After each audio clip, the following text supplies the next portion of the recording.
You have heard it a million times. A big bank is about to collapse, and everyone starts yelling, "We have to save them, it is for the public." They say this to get insane government bailouts. They say this so you don't get mad at the hundreds of fees that literally eat your savings. They want you to believe the whole banking system is for you, the public. But what if I told you that is a giant lie to you? Today, we are going to expose the single biggest lie banks used to take your money. We are putting their story under a microscope, and what we found is going to shock you. This lie is a crazy psychological trick to make you pay for their screw ups and fund their insane profits. Now, section 1, the scene of the crime, your bank account. Okay, first question. You just got paid, you put the money in the bank. Who wants it? You are going to say, "I do, obviously," and you would be wrong. Think of it like a high-end coat check. You hand over your valuable coat, your money, and in return you get a ticket. That ticket, your account balance, is just a promise that you can get your coat back later.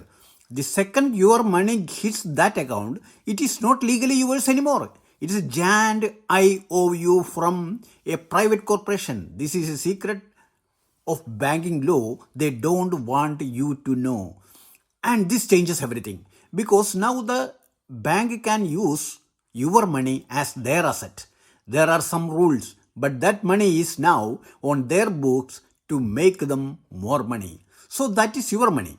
Where do banks get the money they actually use and risk? In normal times, it is not from the government. A bank's real money is like a pizza shop startup fund. The money to buy the ovens and rent the space comes from two places. Rich investors buying their stock, that is their skin in the game, and the insane profits they make called retained earnings. It's all private money. So let us be crystal clear. The money a bank gambles with is private. Now they get a lot of help from the government with things like deposit insurance, but their main funding is private. The whole idea that a bank is founded like a fire department is just not true. But remember, when a crisis hits, the government will jump in with your money to save them, just like in 2008. And that brings us back to their favorite phrase, public money. It's a magic trick and we need to ask why they use it. Now, section 2, the psychology of the story. So, why do they keep calling it public money? It is a crazy psychological trick they play on you, the citizen.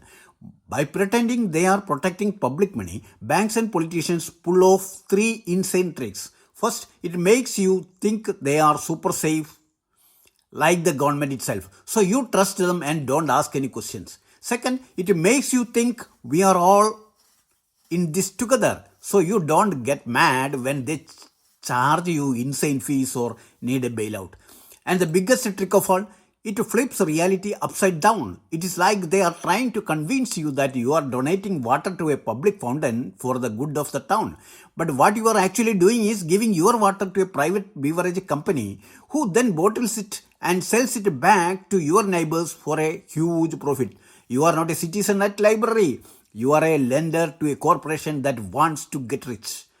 They are financially gaslighting you. It's a story to make you confused and you feel like you are part of some big patriotic project. Because if you feel that way, you are not going to complain when they get rich off your cash. Yes, with your cash. Now, section 3, the profit engine, fees and interest. So, if these banks are private companies, how do they make billions? The main way is the interest spread. Think of it this way. They borrow your car for $1 a day. That's the tiny interest they pay you. Then they turn around and rent that same car out to someone else for $50 a day. That massive difference is their profit. Easy money. But the craziest part is how much they make from fees. For years, the most insane one was the overdraft fee. Okay, so after a ton of pressure, overdraft fees have gone down. A report from the Consumer Financial Protection Bureau showed revenue from these fees at banks, especially big banks, dropped by over 50% between 2019 and 2023, which is awesome. But even with that, people in the US still paid billions in these fees.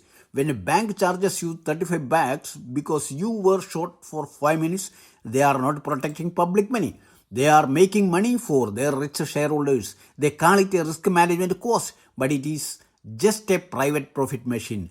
The same rule applies to India also. In India also, banks are getting rich and rich with your money. Every country, especially US and India.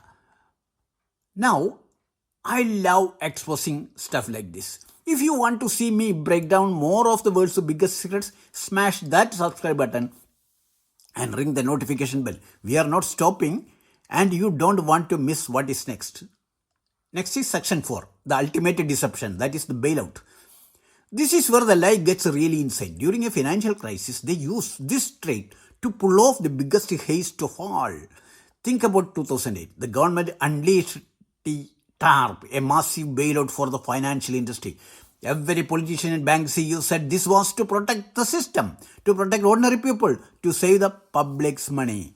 But let us break that down. A bailout is when taxpayer money, that is your money, is used to save a private company that made stupidly risky bets. It is like a high-stakes poker game at a casino. A rich player makes a terrible, reckless bet and is about to lose everything. But right before he loses, the casino owner, that is the government, steps in, grabs money from the pockets of everyone just watching at the bar. That is you, the taxpayer, and uses it to cover the player's losses. The rich player gets to stay in the game while the people who weren't even playing are forced to pay for his mistakes. The real winners are the banks, their shareholders and their bondholders who should have been completely wiped out. The bailout takes the risk from the private investors and dumps it on you, on your head. Some shareholders got hurt, but the corporations themselves were saved. Calling it a mission to protect you is the greatest misdirection in history. It makes taxpayers feel like they are saving their own money, when they are actually paying for the losses of a private industry that kept all the profits for decades with them only. It is how they rescue Wall Street or stock markets by telling you they are rescuing Main Street. Now, section 5, the alternative. What is alternative? A glimpse of real public banking. So, if our banks are just private companies, is there a better way? What would a real public bank look like? Well, there is one in America. I want to show you the Bank of North Dakota. This thing is wild. Started in 1919, that is 1019, it is the only state-owned bank in the entire country of the US. It has 0 shareholders. Its only job is to help the people of North Dakota. It holds all the state's money and works with the local banks. Think of it like a community-owned toolbox. Instead of every little bank having to buy its own giant, expensive power tools, the BND provides them for the whole community to use on projects for farmers, small businesses, and the state. During the 2008 crisis, when other states were going broke, North Dakota was widely fine. A big part of that was their oil boom. But the Bank of North Dakota is seen as a huge reason for their stability. When all the private banks were terrified to lend money, the BND stepped up and kept the state's economy going. The Bank of North Dakota isn't perfect, but it is an incredible example. It proves that the entire system could be different. It is crazy. Now the conclusion. So let us recap. This is insane. A deposit in your bank just makes you a lender to a private company where you are handing your coat to the attendant at a coat check. The bank's money is private. The fees they charge you create private profit, and the bailouts use your money to cover their private losses, forcing you to pay the bill for their losing poker hand. The entire idea that the system runs on public money is a complete lie from start to finish. It's a psychological weapon, a story designed to make you confuse a private business with a public service. They want you to think they are your guardians because it gives them unlimited power, it justifies their profits, it excuses their fees, and it makes you pay for their failures. The truth is, your relationship with your bank is not citizen to government.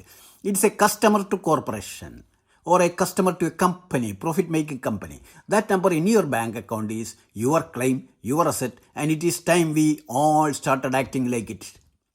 Read the fine print, fight the fees, understand who really has the power. Don't let them trick you.